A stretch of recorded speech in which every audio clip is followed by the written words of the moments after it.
Welcome to your English lesson for today, Monday, October 26th. I hope everyone is having, there it is again, a good day. If you're not, change it. Have a good day, guys. Find a way to do something fun today. I don't know. Go outside, go jump on the trampoline, go play with a dog, go play with a friend.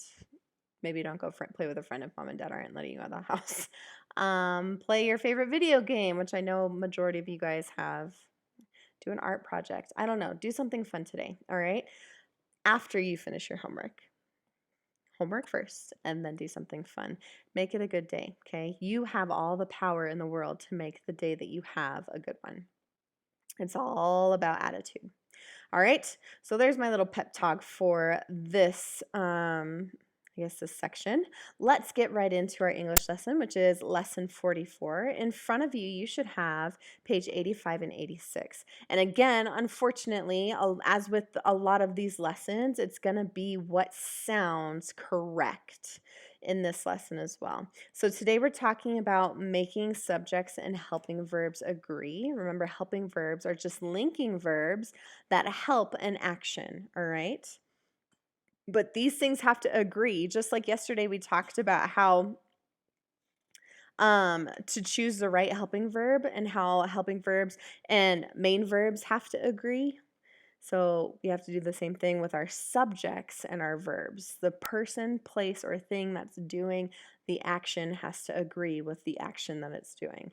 And I'm sure you're thinking to yourself, like, I don't understand what you're talking about. That's okay. You're going to see it in just a minute. Look at the top of your page, 85. And let's read with me the yellow box at the top. A helping verb must agree with the simple subject of the sentence. So, for example, a singular subject, one subject, needs the singular verb form, the one verb form. For instance, if we said, they play together on the playground, it's they play. That's a plural and a plural verb form. Okay. If it was he, it wouldn't be play, right? It's not he play on the playground, it's he plays on the playground. So, just to show that in writing, it would be they play. This is a plural verb. And he plays. This is a singular verb. All right. Plural verb to go with a plural noun. They means more than one. Singular verb to go with the singular noun. He means one. You just need to make sure that the verb and the helping verb that you choose agree in that sense. For instance, look at the purple box. Kara has played basketball. Kara does play basketball. She is playing basketball. She was playing basketball. All of those sentences sound like they would in a normal conversation, right? Or a plural subject needs the plural for the form of a verb. Alan and Donnie have played basketball. Alan and Donnie do play basketball. They are playing basketball. They were playing basketball. All right. So in this case, nothing changes. The main verb does not change from singular to plural like it did behind me, right? What changes is the helping verb. The helping verb changes. It's Kara has, Kara does, she is, she was. Alan and Donnie have, Alan and Donnie do. They are, they were. Okay? The pronouns I and you are the exceptions. I have played basketball. I do play basketball. I am playing basketball. I was playing basketball. All right? You have, you do, you are, you were. But again, guys, this is just what sounds correct. You guys have been speaking English for long enough to know the correct form of the sentences that you're speaking and that you're hearing. So this should not be super, super difficult, okay? So we're going to skip that nice little orange box. You can always refer back to it if you need to. It has a list of the simple subjects, if it's singular, if it's plural, if it's I, what the singular subject pronouns go with for present tense and for past tense, what the plural subject goes to, what I goes to, all of those things. You can always refer back to that. So let's practice with this, all right? You're probably thinking to yourself, practice, I don't even know what we're doing. I get it. Let's do it, and then we can talk about it, all right? Number 1 through 4, it says underline the simple subject once and the correct helping verb twice. So in these sentences, they're asking you to find the subject and then you to find the helping verb. They have already underlined the main verb twice for you. So you just need to pick the right word that makes the sentence sound correct. All right, so let's practice. Number 1 says, many colleges have or has developed basketball programs. Now, again, we're talking about basketball. This whole theme, this unit is basketball centered. Now, what is your subject? What is the sentence about? I'm hoping that you're thinking colleges, right? Colleges is what they're talking about. Many colleges, so you need to underline colleges once. And then you need to choose is it has developed or have developed. All right. So let's say the sentence 2 times and see which one sounds correct. And sometimes, guys, when you're doing this on your own, like on the back for numbers 1 through 10, it's better for you to read the sentence out loud because you can hear it with your ears. All right. So let's read it out loud. Many colleges have developed basketball programs. That sounds pretty nice. How about many colleges has developed basketball programs? Can you hear the kind of wonky, nope, that's not right. When you say has developed, many colleges has, no, that doesn't work. So underline have twice. Because remember, this is a verb. Verbs need to be underlined 2 times.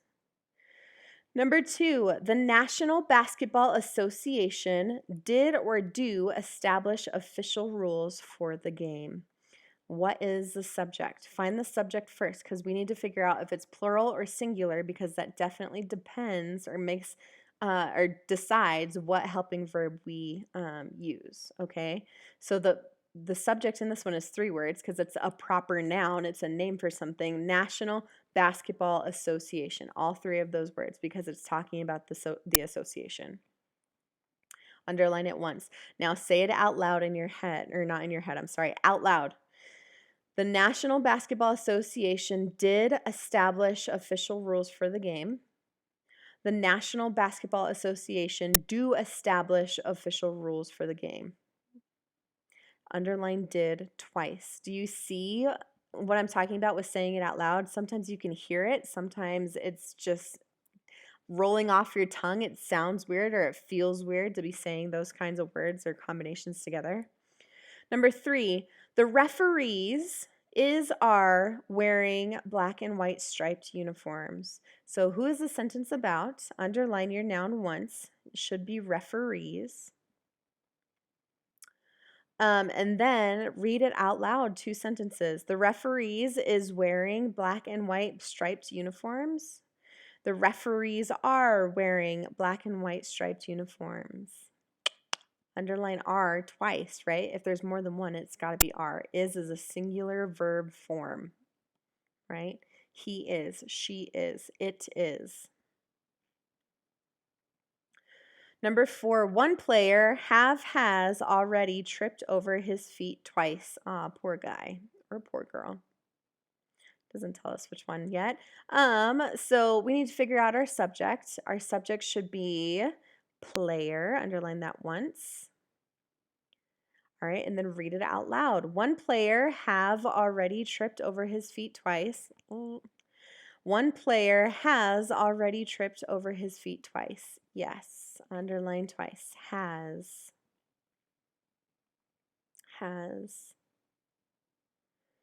All right, and last one on this front page, it says, read the following sentence. If you find a mistake in the underlined words, choose the correct answer. If the underlined words are correct, choose no mistakes. So you have 3 options for this one.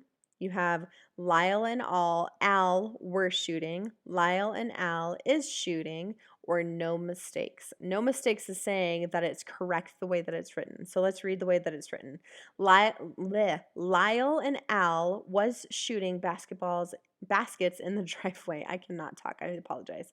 Lyle and Al was shooting baskets in the driveway. So you can just fit those in. We know that this one sounds kind of wonky. We don't say two people was going somewhere, right? Was is a singular verb form, and there's two people here. So is it going to be Lyle and Al were shooting baskets in the driveway, or Lyle and Al is shooting baskets in the driveway? I'm hoping you're saying Lyle and Al were, right? Were is the only one that is past tense and plural form, right? All right, let's look at the back. You guys have the back. The back on page 86 says you're going to underline the simple subject once, just like you did on the front page. And then you're going to underline the correct helping verb twice. They have already underlined the main verb twice. You just need to figure out which verb that's helping it is going to go with the subject, right? They have to agree. If it's a singular subject, we need a singular verb form. If there's a plural subject, we need a plural verb form. All right. For 11 through 15, read each sentence. If you find a mistake in the underlined words, choose the correct answer, just like we did on the front. And again, remember, if the one that's written, if the underlined words are correct, choose the option that says no mistakes. And I'll give you a hint. Here's your Easter egg. I want you to put a little 2 next to the directions where it says no mistakes, because there are 2 of these, 11 through 15. There are 2 that are no mistakes, and the rest you need to correct. All right? So there's your Easter egg today.